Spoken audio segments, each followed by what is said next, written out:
তো hello viewers, দেখেন আমরা এখন আইছি কেরালা বন্ধে আইছি, খেতে খেতে খেতে আইছি।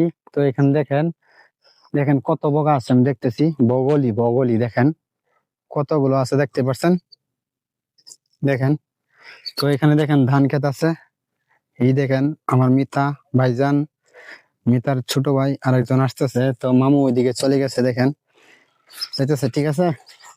তো আমরা যাবো এই নালাতে, নালাতে মাছ ধরবো, অনেক ধরনের মাছ আছে। কি কি মাছ ধরি অবশ্যই আপনাদেরকে দেখাবো, ঠিক আছে। তো এখন ফাইনালি আমরা যাইতেছি। তো অবশ্যই ভিডিওটা শুরু থেকে শেষ পর্যন্ত দেখবেন, এবং এবং কি মাছ ধরি ওটাও দেখবেন। তো দেখবেন এখানে দেখেন, এই দেখেন কতগুলো বগা, আমরার বাসায় আর কি বগা বলি।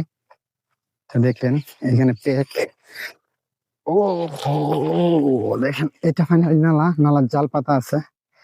এই দেখেন অনেক মাছ আছে এখানে। তো কি কি মাছ আছে আমরা সব দেখাবো ভিডিওতে, ঠিক আছে। দেখতে পাচ্ছেন, অবশ্যই আপনাদেরকে দেখাবো। দেখেন আমার পায়ে দেখেন বোকা পড়ে গেছে, দেখেন দেখতে পাচ্ছেন। তো অবশ্যই ভিডিও শুরু থেকে দেখতে থাকেন, আমরা যখন মাছ ধরি ধরার পরে ভিডিওটা করবো, ঠিক আছে। তো ভিউয়ার্স দেখেন মিতা যাইতেছে, দেখতে পাচ্ছেন। মিতা বেরিয়ে সাইন, মিতা এদিকে জলদি জলদি জলদি, স্পিড ইমার্জেন্সি। এখন দেখছেন মিতা যাইতেছে, দেখেন কিভাবে যাইতেছে।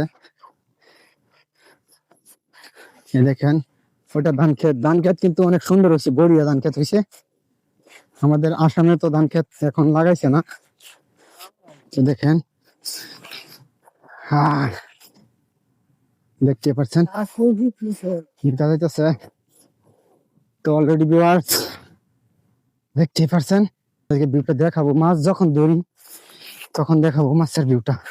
জানি না মাছ ধরতে পারবো কিনা, তবে যাইতেছি সব নিয়ে রেডি করে যাইতেছি। দেখেন এখানে মজ্জা বাগান, এই দেখেন মজ্জা বাগান এটা, ঠিক আছে।